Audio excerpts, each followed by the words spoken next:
اگلا رکوع شروع ہوتا ہے رکوع نمبر 14 سورہ البقرہ کا، اور مشرکین کا بھی کچھ تذکرہ آئے گا اور اہل کتاب کا بھی بیان جاری ہے۔ ارشاد ہوا وقالت اليہود لیست النصارى علی شیء، اور یہود نے کہا کہ نصارہ کسی بنیاد پر نہیں۔ وقالت النصارى لیست اليہود علی شیء، اور نصارہ نے کہا کہ یہودی کسی بنیاد پر نہیں۔ کبھی کہتے کہ ہم جنت میں جائیں گے، مسلمانوں کی اور اسلام کی دشمنی میں ایک ہو جاتے، لیکن آپس میں دل پھٹے ہوئے، وہ نصارہ کہتے تمہاری کوئی حیثیت نہیں، یہود کہتے تمہاری کوئی بنیاد نہیں۔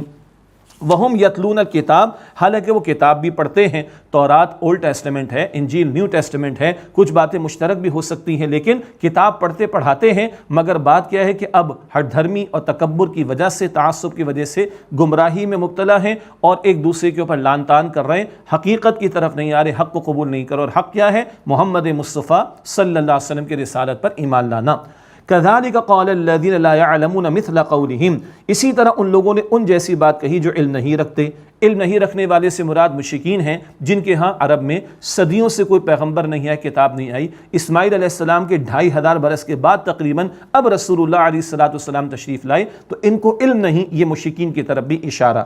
فاللہ یحکم بینہم یوم القیامۃ فیما کانوا فیہ یختلفون، بس اللہ تعالیٰ ان کے درمیان قیامت کے دن فیصلہ فرما دے گا اس بات میں جس میں وہ اختلاف کیا کرتے تھے۔ اس کے بعد مشرکین مکہ کی طرف روئے سخن ہے۔ سورۃ البقرہ ہے، مدنی صورت ہے، لیکن مشرکین مکہ کا کچھ تذکرہ بھی یہاں پر آ رہا ہے۔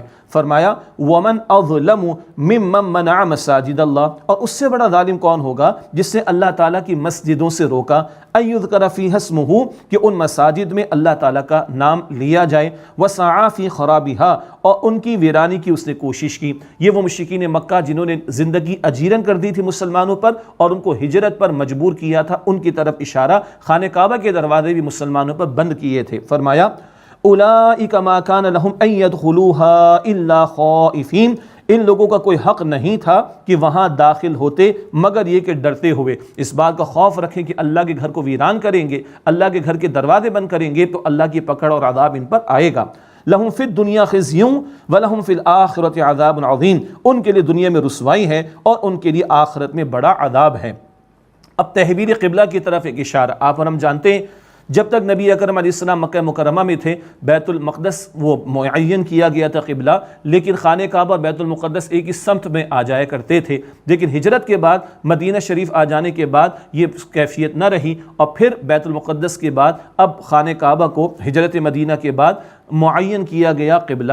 لیکن ابھی معاملہ کیا تھا مکہ مکرمہ میں کہ ایک ہی سمت میں وہ آ جایا کرتے تھے، لیکن مدینہ شریف آ کر دونوں سمت الگ ہو گئیں، خانہ کعبہ کی الگ، بیت المقدس کی الگ۔ تو مسلمانوں کی چاہت بھی تھی، اس کی طرف ایک اشارہ یہاں آ رہا ہے۔ اور تحویل قبلہ، قبلہ کی تبدیلی، یہ موضوع آئے گا دوسرے پارے کے آغاز میں تفصیل سے انشاءاللہ۔ فرمایا وَلِلَّهِ الْمَشْرِقُ وَالْمَغْرِبُ، اور اللہ تعالیٰ ہی کے لیے مشرق اور مغرب ہے۔ فَأَيْنَمَا تُوَلُّوا فَثَمَّ وَجْهُ اللَّهِ، تم جس طرف بھی رخ کرو گے اللہ تعالیٰ کے رخ انور کو پاؤ گے، جہاں تم چہرہ کرو گے اللہ تعالیٰ کے رخ انور کو پاؤ گے۔ اصل اللہ تعالیٰ کا حکم ہے، جب کہے کہ اس طرف رخ کر کے نماز ادا کرو یہی دین ہے، یہی عبادت ہے، جب کہے کہ نہیں اب اس طرف رخ کر کے نماز ادا کرو یہی دین ہے، یہی عبادت ہے۔ ذہناً تیار کیا جا رہا ہے تحویل قبلہ کے اعتبار سے۔ فرمایا ان اللہ واسع علیم، بے شک اللہ وسعت والا، خوب علم رکھنے والا ہے۔ وقالوا اتخذ اللہ ولدا سبحانہ، اور انہوں نے کہا کہ اللہ تعالیٰ نے بیٹا بنا لیا، سبحانہ، اللہ تعالیٰ اس سے پاک ہے۔ یہود و نصارہ نے بھی اللہ تعالیٰ کے بیٹے تجویز کر دیے، معاذ اللہ۔ مشرکین مکہ نے فرشتوں کو اللہ تعالیٰ کی بیٹیاں قرار دے دیا، معاذ اللہ۔ اس سب کی اللہ نفی فرما رہے ہیں۔ اولاد کی حاجت مخلوق کو، بندوں کو ہے، اللہ تعالیٰ تو بے نیاز ہے، اس کو کسی کی حاجت نہیں ہے۔ فرمایا بل لہ ما فی السماوات والارض، بلکہ اللہ ہی کے لیے آسمانوں اور زمین میں جو کچھ ہے وہ سب کچھ اللہ ہی کا ہے۔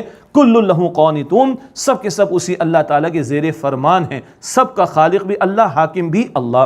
بدیع السماوات والارض، اللہ پیدا فرمانے والا آسمانوں اور زمین کا۔ جب کچھ نہیں تھا تو اللہ نے اس کائنات کو بنایا، عدم سے وجود میں لایا ہے اس کائنات کو اللہ سبحانہ وتعالی، اس کی شان بیان ہو رہی ہے۔ وَإِذَا قَضَى أَمْرًا فَإِنَّمَا يَقُولُ لَهُ كُن فَيَكُونُ، اور جب وہ کسی کام کا فیصلہ فرماتا ہے تو اسے یہی کہتا ہے کہ ہو جا، اور وہ کام ہو جاتا ہے۔ ہاں اس میں تھوڑی تفصیل ہے، بچہ ماں کے بطن میں اللہ ہی کے حکم سے پرورش پاتا ہے، کن کے ہی حکم سے، مگر اس کی تخلیق میں ماں کے بطن میں پرورش کا معاملہ وہ 8-9 مہینے لگتے ہیں۔ بہرحال اس میں اللہ تعالیٰ کی حکمتیں، مگر اللہ کی شان کیا ہے؟ وہ کہتا ہے ہو جا، اور وہ کام ہو جاتا ہے۔ فرمایا وَقَالَ الَّذِينَ لَا يَعْلَمُونَ لَوْلَا يُكَلِّمُنَا اللَّهُ أَوْ تَأْتِينَا آیَةٌ، اور جو لوگ علم نہیں رکھتے انہوں نے کہا کہ اللہ تعالیٰ ہم سے کلام کیوں نہیں کرتا، یا ہمارے پاس کوئی نشانی کیوں نہیں آ جاتی۔ مشرکین کا بیان فرمائشی موضوع کا تقاضا کرتے، فلاں موضوع ہمیں دے دیا جائے، فلاں شے دکھا دی جائے، خود سے فرمائش کرتے۔ یہ موضوعات مکی صورتوں میں وضاحت کے ساتھ آئیں گے، خصوصاً سورۃ الانعام میں انشاءاللہ۔ كَذَلِكَ قَالَ الَّذِينَ مِن قَبْلِهِمْ مِثْلَ قَوْلِهِمْ، اسی طرح ان سے پہلے لوگوں نے ان جیسی بات کہی۔ تشابہت قلوبہم، ان کے دل ایک جیسے ہو گئے، ہٹ دھرمی کی روش اور موضوعات کی فرمائشیں کرنے لگے۔ قَدْ بَيَّنَّا الْآيَاتِ لِقَوْمٍ يُوقِنُونَ، ہم نے یقین رکھنے والوں کے لیے بالتحقیق یعنی یقیناً ہم نے نشانیاں واضح کر دی ہیں۔ یہ اللہ فرما رہا ہے جو یقین رکھنا چاہیں ان کے لیے نشانیاں واضح ہیں، وہ ایک ایک ذرے میں اللہ تعالیٰ کی تخلیق اور اس کی قدرت کو پہچان لیتے ہیں۔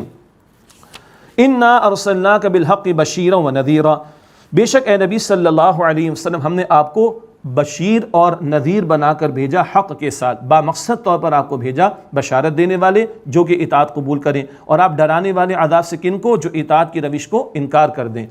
وَلَا تُسْأَلُ عَنْ أَصْحَابِ الْجَحِيمِ، اور آپ سے جہنم والوں کے بارے میں سوال نہیں کیا جائے گا۔ جو حق کو رد کر کے اپنے لیے جہنم کا سامان کر رہا ہے وہ خود ذمہ دار ہے۔ حضور علیہ السلام کو تسلی ہے، آپ نے اپنا کام کر دیا تو آپ اللہ کے ہاں کامیاب ہیں، یہ نہیں مانتے خود اس کے قصوروار ہیں۔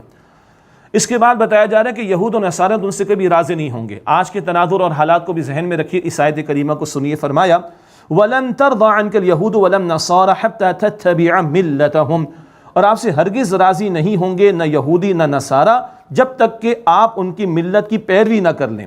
حضور علیہ السلام سے مخاطبت ہمیں سنایا جا رہا ہے، یہ یہود کیا چاہتے ہیں، نصارہ کیا چاہتے ہیں؟ تم اپنے دین کو چھوڑو اور ان کی ملت پر چلے جاؤ، اس سے کم تر پر وہ راضی نہیں ہوں گے۔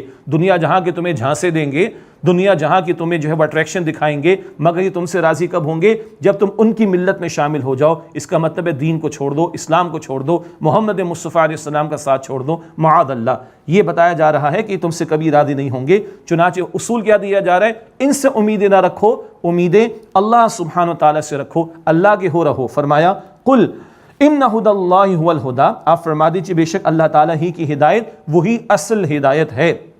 وَلَئِنِ اتَّبَعْتَ أَهْوَاءَهُمْ بَعْدَ الَّذِي جَاءَكَ مِنَ الْعِلْمِ، اور اگر اے مخاطب بالفرض تم نے اس کے بعد ان کی خواہشات کی پیروی کی کہ جب کہ تمہارے پاس علم میں سے آ گیا، مَا لَكَ مِنَ اللَّهِ مِن وَلِيٍّ وَلَا نَصِيرٍ، تو تمہارے لیے اللہ سبحانہ وتعالیٰ کے مقابلے میں نہ کوئی حمایت کرنے والا ہوگا اور نہ کوئی مدد کرنے والا ہوگا۔ یہ ہمیں سنایا جا رہا ہے، ہدایت تو اللہ کی طرف سے آگے کتاب و سنت کی روشنی میں۔ اب تم غیروں کے یہود و نصارہ دین دشمنوں کی خواہشات پر عمل کر کے ان کی باتوں کو مان کر اللہ اور اس کے رسول کے احکامات کو پامال کرتے ہو تو پھر اللہ کی پکڑ سے تمہیں کوئی بچا نہیں سکے گا۔ اللہ ہم سب کی حفاظت فرمائے اور دین کے ساتھ مخلص فرمائے، اور دین کا سودا کرنا، دین فروشی کرنا، اس سے اللہ تعالی ہم سب کی حفاظت فرمائے۔ ارشاد ہوا الذین آتیناہم الکتاب یتلونہ حق تلاوتہ، ہم نے جنہیں کتاب عطا کی ہے وہ اس کی تلاوت کرتے ہیں جیسے کہ اس کی تلاوت کا حق ہے۔